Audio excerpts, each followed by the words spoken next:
Hello friends, welcome back to Mirror of Psychology. Please subscribe the channel for more psychology related videos.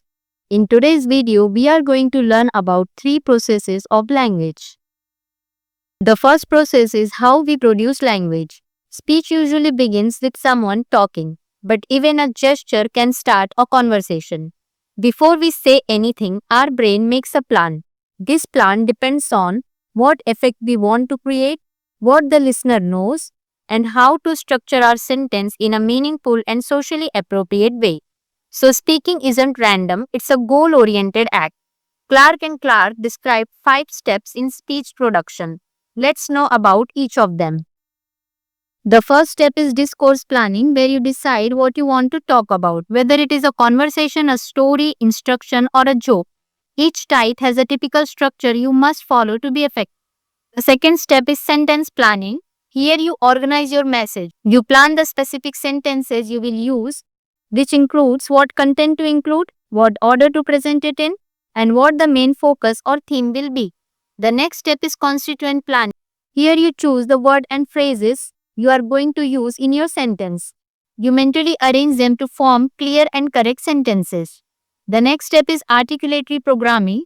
Once your sentence is ready, your brain sends signal to prepare the muscles of your mouth, tongue, and vocal cords to speak. And the last stage is articulation. At this step, the speech is finally produced and words are spoken aloud, completing the speech production process. The second process of language is speech perception and comprehension. Understanding speech is one of the most important parts of human communication. We process speech incredibly fast, up to 50 sounds per second, when we are fluent in the language. But when we hear a foreign language, it often sounds too fast or confusing because we don't recognize the sound pattern the same way we do in our native language. So let's understand how the speech comprehension works. When someone speaks, their voices create sound waves that reach our ears, but the brain doesn't just hear sounds, it interprets them using meaning, context, and past knowledge. So understanding speech is more than just listening, it's a thinking process. Now let's understand why context matters in speech comprehension. Sometimes we don't hear every sound clearly, but our brain fills in the missing pieces. Even if someone pops while saying a word and covers a sound, your brain can actually fill in the gap without you realizing it. This is called phonemic restoration. Also, we often guess missing words based on the sentence. For example, if you read the sentence, "The young girl was awakened by her frightening," most people will immediately think of the word brain, even if it wasn't fully said, because you understand the context of the sentence. Research also shows if we hear words from a conversation without context, we often can't understand it at all. So context is everything. The third core process is the language development.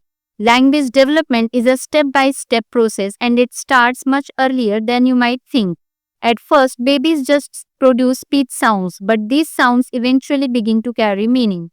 For example, when a baby says "mama," it's not just a sound. They learn to connect it to their mother.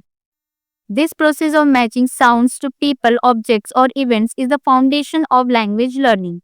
But before children can speak, they already recognize their surroundings like their parents, toys, or pets. The next step is to link familiar things to the right words. So when a baby sees a ball and hears a ball, they start connecting the word to the round objects. But early on, kids often overgeneralize. For example, they might call the moon or an orange a ball too because they are round. So this shows they are trying to apply what they have learned even if it's not always accurate. As kids grow, they start forming longer sentences and follow grammar rules, even if they can't explain them. They might say went correctly, then they apply a rule and say good, and later return to went, showing that they are still figuring out the rules. As children get older, they also start understanding social meanings in language, like what it means to make a promise. At age 3, they think a promise is only real if it happens. But by age 10, they understand that a promise depends on intent, whether someone truly means it. So as kids grow, their understanding of language becomes deeper.